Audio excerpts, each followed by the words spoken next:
Hey nurses, Andrea here, life coach and ICU nurse. I'm just working to help us understand mindset to make our careers better for ourselves. I know that this stuff works because I use it on myself, and I am just so happy to offer this to you. So, for the well equipped nurse this week with ARC coaching, ARC coaching, we are going to talk about the concept of stuck. Where am I stuck? I am stuck. I feel stuck. All of those we're going to talk about briefly. I mean, we sometimes think we're stuck.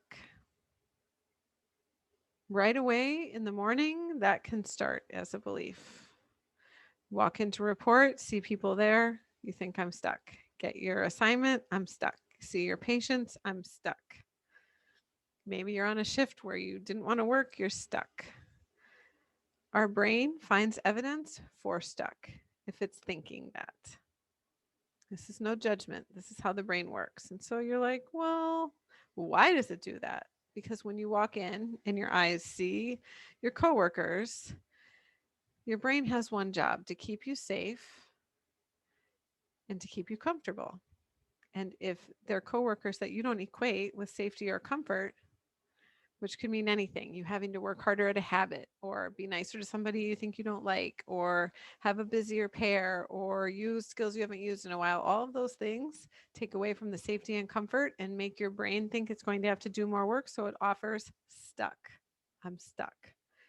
What we know is that when you're stuck, every movement forward feels like more work. So that habit that your brain wanted to get to keep you from doing that was harder or to make you more work, we're really just making more work. And the brain works perfectly. Like, that's perfect. It should tell you when you're not safe, but it's the things that our low brain don't know aren't safe, like that using a habit you haven't used in a while, working with people that you don't think you gel with, having to use your social skills, or having to be busier or find ways to be less busy intentionally.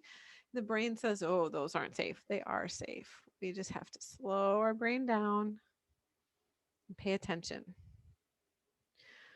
We just have to have compassion for ourselves and know that our brain just automatically assigns that belief and we get to pay attention to it. And that's where we're stopping that portion today. I mean, then you're going to want to offer. I had a fine day, even though I was thinking I was stuck. It was fine. Well, there were portions. I guarantee you, there were portions of your day that were fine.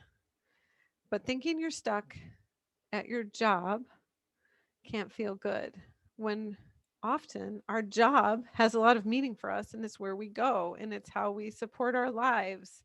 And we want to start breaking down these beliefs where they show up. And I am stuck is an easy place to start. You know, really talking about our work and thinking we're stuck isn't what we want in our career. It doesn't take us to finding solutions or finding root causes or uprooting after we find a root cause, all the things that I talk about and teach. So there is more to being stuck than we know. So if I can just have you all have a seat, if you're not, if you're driving, don't do this portion, but just take a deep breath. That portion you can do. Take a deep breath.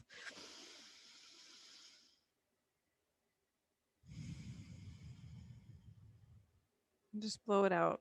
Now, if you can leave your eyes closed, just imagine yourself lighter, not in your chair, and maybe just pushing open your back door, and the sun is streaming on you, and you're walking on a warm sidewalk or on some soft grass, and you're just taking one step, and then you stop. And then maybe you hear a bee or a car, and your brain is thinking about the hammock you have, your pool, or walking to the mailbox to get your mail. Might be a light breeze.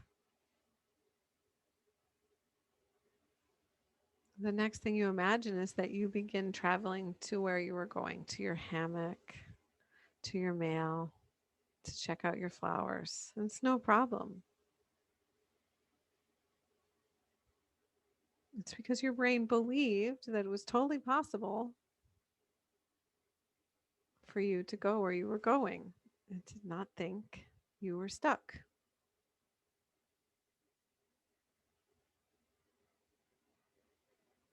Now just consider that it's pouring rain. Just go back to that starting point you were at and just consider a gray day with just a downpour, a little bit of light thunder, a warm rain. You can hear it. You're going to go out to your mailbox and grab your mail in the rain, or you're going to pick up your hat that you left at your hammock. It's probably going to make you a little wet. It's downpouring.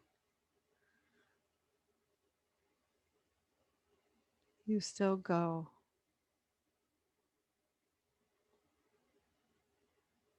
Because your brain didn't tell you you were stuck. It has investigated going out in a downpour and on a sunny day, and it feels like it's safe and will keep you comfortable regardless. A little discomfort with the rain, but you still go because you're not thinking you're stuck.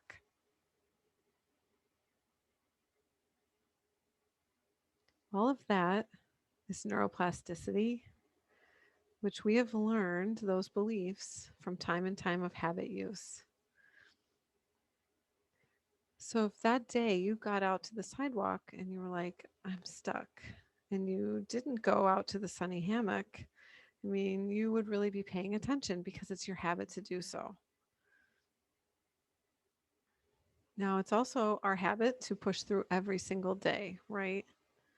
Like, regardless if I'm stuck, I can get through it. But our new work as nurses is to see that that's not actually where we have to be. We can look at thinking we're stuck, thinking about discomfort, and thinking about how we show up from I'm here. Maybe it's not I'm stuck, it's I'm here.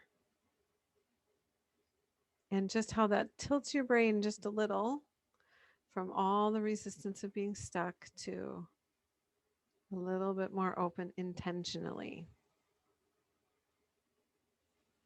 And that is how I'm tying together understanding how our beliefs and our thoughts really drive our feelings and actions.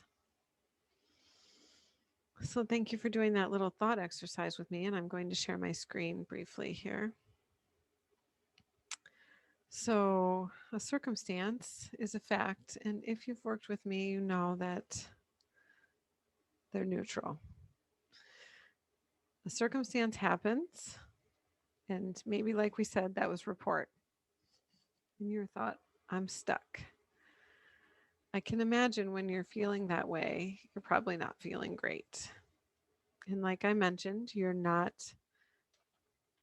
finding solutions, you're not delegating, you're not going to take extra good care of yourself because you're stuck, right? Let me just fill this in. We're only going to do one of these models. I really would love for you guys to follow me and learn the belief model because it would be really helpful for you. Let's just go with patient assignment.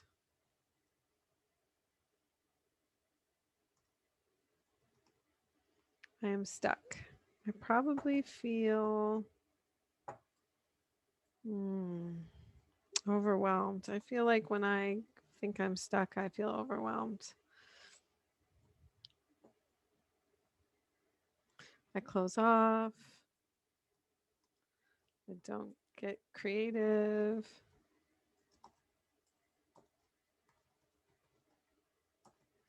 I judge. I don't show compassion for myself or others.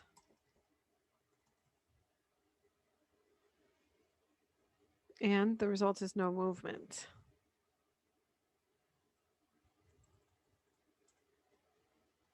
I still view my patient assignment as something I'm stuck in instead of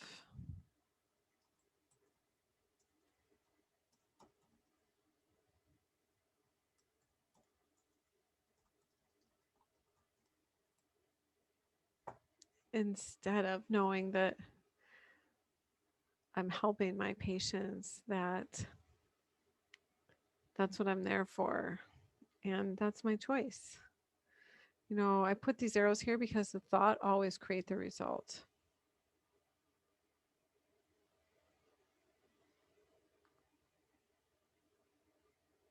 So that's what I can give you today in a brief synopsis of this, but I would love to do this work more.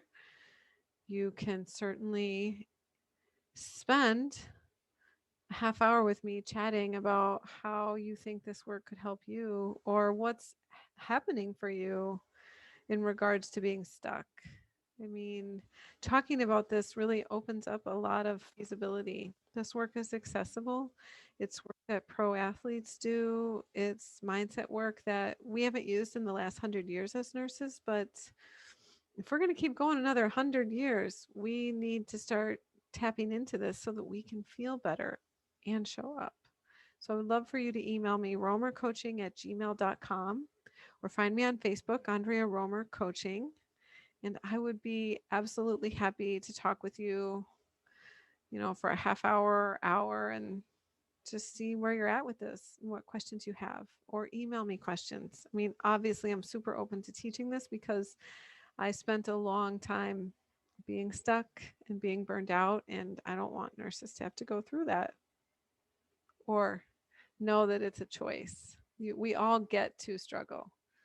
We just all get to decide what our response and stimuli is to that. Thank you all for being nurses. Thanks for watching this, and just have the week you want.